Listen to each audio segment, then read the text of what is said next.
Food is probably going to be the hardest thing to make locally on Mars, and you can't just import it all if you want to have a self-sufficient settlement. What might it take to feed 1 million people on Mars?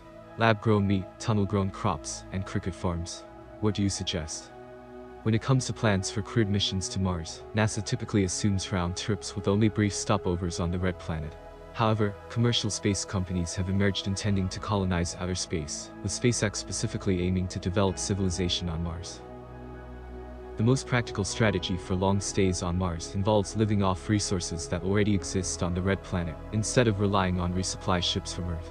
The 5 major consumable resources that researchers identified Martian settlements would need include energy, water, oxygen, construction material, and food, and the first 4 are potentially abundant on Mars.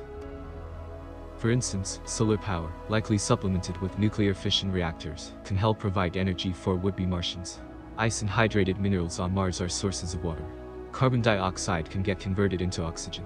Finally, Martian soil can be readily made into bricks for building supplies. In comparison, there is no food naturally available on Mars, and there is no easy way to create it from any raw materials on the red planet using a simple chemical reactor. Given this challenge, the scientists wanted to see what it might take to reach the radical goal of producing enough food on Mars to feed 1 million people. The researchers noted that raising farm animals for dairy and meat would not be practical on Mars in the near term because of the challenges of shipping them across space. At the same time, they noted that most people do not want to go completely vegetarian.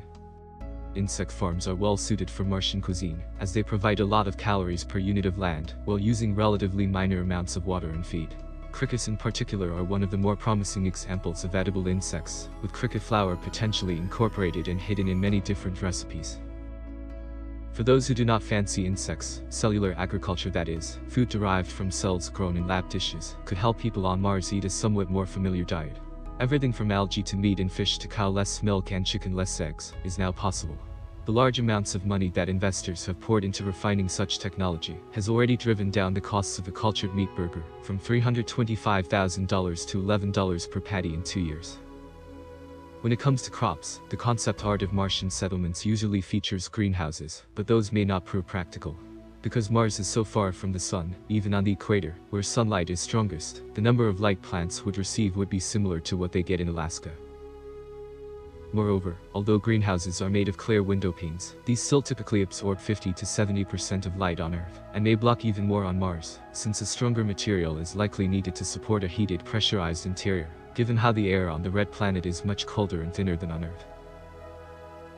Instead, tunnels lit with high-strength LEDs are likely needed to grow plants on Mars, supplemented with sunlight collected and piped down through fiber optic cables.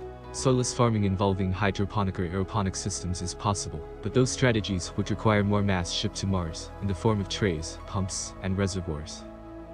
In addition, soil-based farming may be more robust against plant disease, but inorganic Martian dirt would require significant research and treatment to convert it to a living soil that could support plant growth. Previous research suggested several crops may prove especially practical when it comes to feeding Martian colonists, such as wheat, corn, soybeans, peanuts, and sweet potatoes. Genetic modification could also make plants more useful in a variety of ways for Martians, for example, by consuming more carbon dioxide and boosting productivity. To see what it might take to feed a Martian city of 1 million people, the researchers modeled a population that grew from immigration, as well as through a birth rate of 10 per 1,000 people per Earth year, a rate typical of developed nations on Earth. All in all, they assumed about 6,900 crewed ships were needed to deliver about 1 million immigrants to Mars over a century, with about 340,000 people born on Mars during that time. The scientists calculated the number of calories each person would need, and modeled land use given a diet that included wheat, corn, sweet potatoes, crickets, and lab-grown chicken. They found that a Martian colony of 1 million people could achieve self-sufficiency in terms of food within 100 years, relying on about 9,000 miles, 14,500 kilometers, worth of tunnels about 12 feet, 3.6 meters, wide, which could be stacked vertically. However, these colonists would need massive amounts of food imported in the interim, carrying on nearly 54,000 cargo shipments.